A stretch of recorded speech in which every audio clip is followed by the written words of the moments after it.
Olá pessoal, seja muito bem-vindo ao Esporte Goiás desta terça-feira. Olha, ontem à noite finalizou a 37ª rodada do Campeonato Brasileiro da Série B. O Sampaio Corrêa permanece na 12ª colocação e vai jogar apenas no domingo contra o Avaí. E aí, de fato, encerra a sua participação nesta temporada 2021 e já começa a focar e planejar, traçar e principalmente executar o seu planejamento para a temporada de 2022. Ontem tivemos 2 jogos, já vamos falar como é que ficou a tabela depois dessas 2 partidas, porque mais um time garantiu o seu acesso à Série A e outro time ficou naquela situação complicada na zona da degola. Também tem Copa FMF, dia 26, já está bem próximo, vai começar a competição que dá direito a uma vaga na Copa do Brasil e também na Série D. Então nós temos 8 times que vão brigar até chegar à final para saber quem consegue a Copa do Brasil e também quem consegue a Série B. Tudo isso logo depois do recado da AID Fitness. Você conhece a AID Fitness?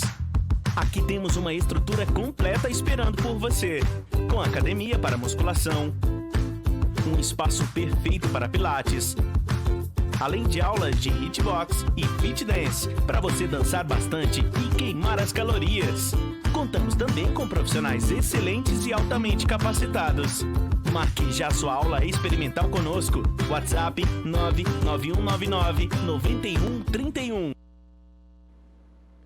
2 jogos ontem finalizaram a 37ª rodada e depois dessa penúltima rodada da competição resta apenas uma, a 38ª, que já vai começar. Muitos jogos também e ainda algumas definições na tabela. Resta apenas uma vaga para o acesso à Série A e 2 possíveis rebaixados ainda a serem definidos. E a Mariane Dias tem as informações para a gente do final, do término da rodada de ontem à noite. O jogo entre CRB e Vitória foi muito movimentado e também valia muito para os 2 times. O CRB ainda sonhando com o acesso à Série A e o Vitória tentando escapar do rebaixamento. Logo no primeiro minuto de jogo, o CRB abriu o placar com Renan Bressan, que bateu falta com efeito que só parou dentro do gol. Fabinho, pelo lado Vitória, ainda tentou o empate aos 11 minutos, que parou o goleiro. E aos 15 conseguiu com o Fernando, que aproveitou a bobeira do zagueiro, invadiu a área e deixou tudo igual. O segundo tempo foi bastante movimentado e mais uma vez o gol do CRB saiu bem no começo da partida. Celcinho cruzou da direita e encontrou Bressan, chapou a bola no cantinho. Com a vantagem mais uma vez do placar, o CRB mudou a estratégia e segurou bem os ataques do Vitória, que não conseguiu criar muito mais oportunidades. Com o domínio da partida, o CRB chegou ao 3º gol com Pablo Diego, aos 29 minutos de jogo. Na cobrança de falta de Diego Torres, o goleiro do Vitória deu rebote nos pés de Pablo, que não perdoou. Com a vitória por 3-1, o CRB vai para 38º lugar e última rodada com chances reais de acesso. Já o Vitória se complica mais ainda na tabela e vai tentar sua salvação na última rodada contra o Vila Nova. O último jogo que fechou a 37ª rodada foi entre Guarani e Goiás, lá no Brinco de Ouro. Estava com a casa cheia, inclusive. A resposta veio com Alves de falta, que ainda contou com desvio e fez a bola ir morrendo dentro do gol, aos 7 minutos. Atrás no placar, o Guarani até conseguiu bons ataques, mas parava na falta de pontaria ou nas defesas do goleiro. Segurando a pressão dos donos da casa, o Goiás voltou a responder aos 28 minutos com o Arthur, que cruzou na segunda trave, e Nicolas cabeceou bem para ampliar o placar. O segundo tempo foi muito controlado pelo Goiás, que não deixou o time da casa com grandes oportunidades e não teve mais gol. Com a vitória, o Goiás se juntou ao Botafogo e Coritiba e conquistou o acesso à querida Série A. Já o Guarani não depende apenas de si para garantir o acesso. A gente pode colocar aqui a tabela de classificação atualizada depois do final, né, do término da 37ª rodada, para a gente fazer uma análise. O Botafogo, campeão brasileiro da Série B e conquistando o acesso, né, retornando à elite do nosso futebol, junto com o Coritiba, e agora o Goiás, que conseguiu se juntar a esses outros dois times que já tinham acesso. A última vaga de acesso, a quarta colocação, está momentaneamente com o Avaí. Isso porque a 38ª vai mudar, pode mudar completamente, e inclusive o próprio Guarani, que está na 7ª posição, ainda tem sim chances de chegar a essa quarta colocação e chances de conseguir esse acesso. O detalhe é que o Avaí depende apenas de si para se garantir na Série A. Vencendo sua partida, independente de qualquer outro resultado, ele consegue garantir o seu acesso, né?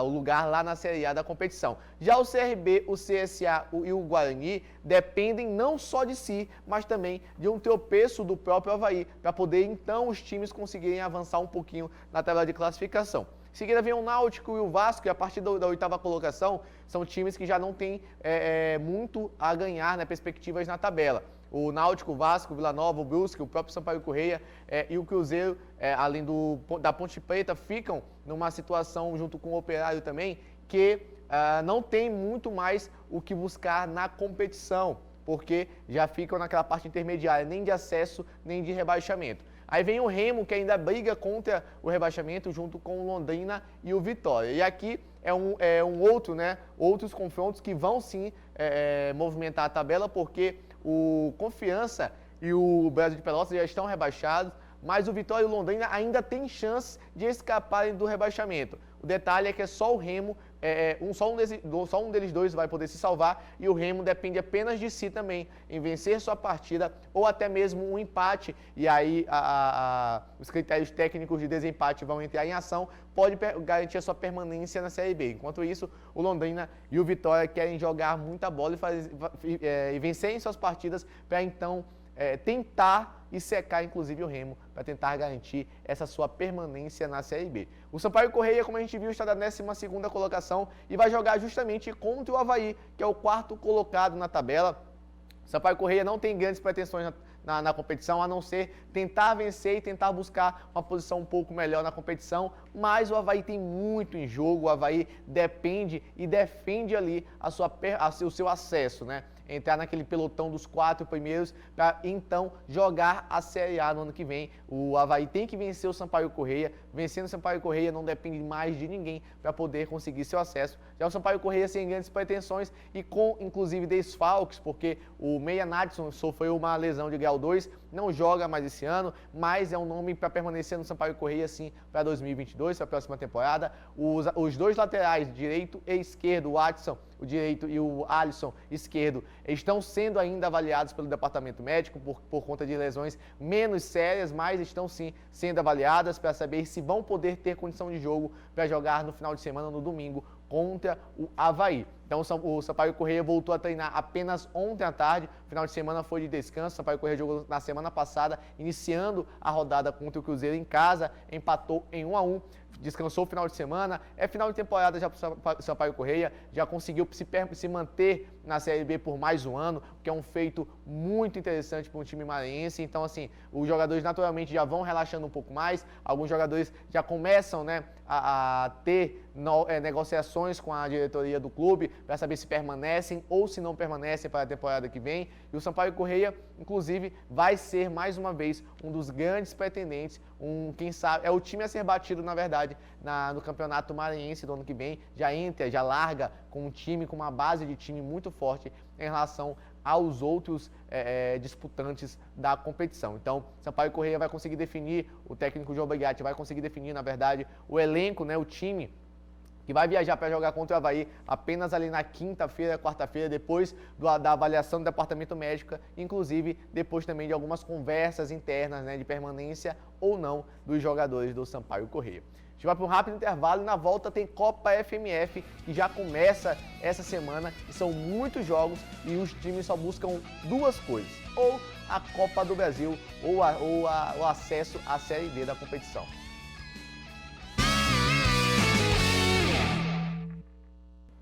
O assunto agora é Copa FMF, que no dia 26 já começa a bola rolando, os times se preparando. São 8 times em busca do título, né, da Copa FMF, que vale muito. Financeiramente para os clubes vale muito e também marca, né, encerra o final da temporada 2021 para o futebol maranhense. A gente tem aqui na tela a imagem dos participantes, os times que vão disputar a Copa FMF, que é o Pinheiros, São José, o IAP, o Juventude, o Imperatriz, o Bacabal, o Cordino e o Tuntum. Esses dois últimos, né, na verdade o Bacabal e o Tuntum, conquistaram a vaga porque disputaram a Série B do estadual, então o campeão e o vice-campeão conseguiram o acesso à Copa FMF para poder disputar então uma vaga na Copa do Brasil e também tentar um acesso à Série D. O Imperatriz segue se reforçando, a gente vai falar um pouquinho de alguns times aqui rapidamente. O Cavalo de Aço segue nessa preparação, teve alguns jogadores desligados, mas também está contando com um novo auxiliar técnico. A Mariane Dias tem pra gente as informações do Cavalo de Aço. Pois é, Gaudêncio Carvalho, o Imperatriz não contará mais na temporada com o lateral esquerdo Andrei Juan e o volante Marcão. A decisão pelo fim do contrato, de acordo com o clube, foi em comum acordo. Andrei Juan fez 7 partidas com a camisa do Cavalo de Aço, enquanto Marcão fez 10 e nenhum dos jogadores balançaram as redes pelo time. A diretoria ainda não confirmou se vai ao mercado para repor essas duas peças para o início da Copa FMF. Se teve saídas, também teve chegadas. O presidente Wagner Ares apresentou oficialmente o novo auxiliar técnico do Imperatriz. Trata-se do Mário Henrique, de 54 anos de idade, que teve passagens na base do Botafogo, Castanhal e Paysandu. Mariane Dias com informações do Cavalo de Aço para o Esporte Guará. Inicialmente a rodada iniciaria, a Copa FMF começaria hoje, inclusive com o Cavalo de Aço jogando contra o Bacabal fora de casa. Mas a Federação Maranhense de Futebol realizou uma atualização na tabela, obviamente com o consentimento dos times participantes, e agora a competição vai começar apenas no dia 26, mas os confrontos e o horário dos confrontos se mantém. O Bacabal, por sua vez, tenta montar um time um pouco mais competitivo, mas ainda de forma tímida, né? Se fosse pra gente colocar aqui, coloca para mim rapidamente a imagem novamente dos participantes na tela, porque se fosse pra gente apontar logo de saída possíveis, né, coadjuvantes da competição, o Juventude vem muito forte para a competição, o Imperatriz vem muito forte, assim como o IAP. Eu acho que esses 3 times, inclusive o Pinheiro também, esses 4 times vão destoar do restante, não só pelo tamanho dos times, pela camisa, mas também pela estrutura e o investimento que vem se fazendo.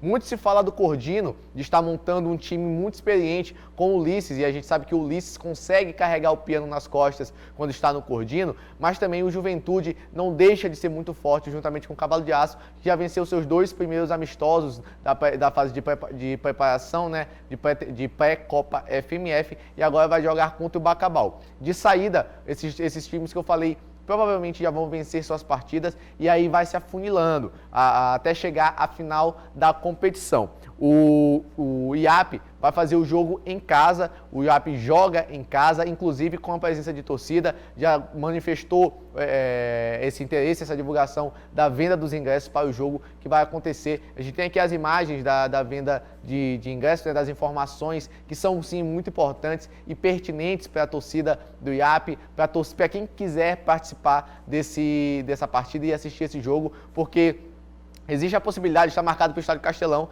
mas existe a possibilidade de alteração para talvez o Nilzinho Santos, mas o IAP já divulgou oficialmente que mesmo com alteração, não tem alteração no valor e também no horário da partida. Então quem comprou o ingresso com destino ao Castelão vai poder apenas transferir para o Nilzinho Santos sem maiores problemas alguns. Nós vamos fazer um rápido intervalo e na volta, mais uma pincelada sobre os outros times da Copa FMF.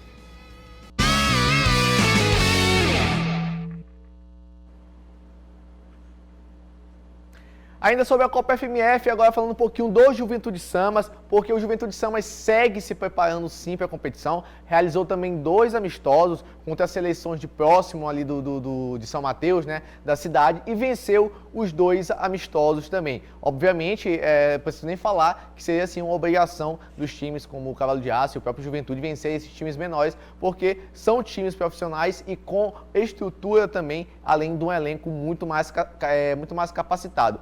E um jogador muito identificado com o Juventude Samas e com a torcida do Juventude Samas e ao Doda, e foi anunciado ontem oficialmente o seu retorno ao time de São Mateus para disputar a Copa FMF. A gente tem aqui a publicação oficial do Juventude Samas, desejando boas-vindas ao meio-campo Doda, que ele é o volante, e também, dependendo da partida, de como o técnico consegue armar, ele pode ser inclusive um meia ali, fazer um papel de meia de ligação.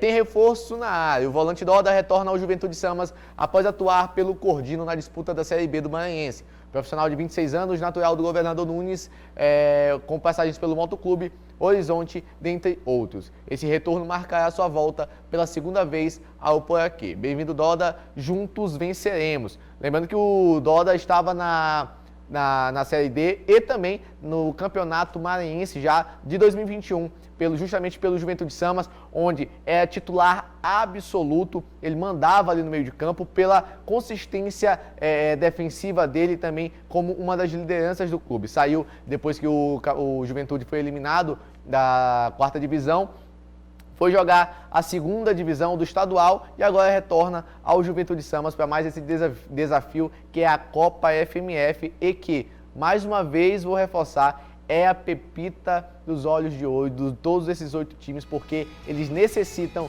desse resultado, não só para terminar e coroar uma temporada com um título, né, um título tanto para o Juventude, Cavalo de Aço, Cordino, São José, o Bacabal, mas também pela oportunidade de estar nacionalmente em evidência, como na Copa do Brasil e também na Série D.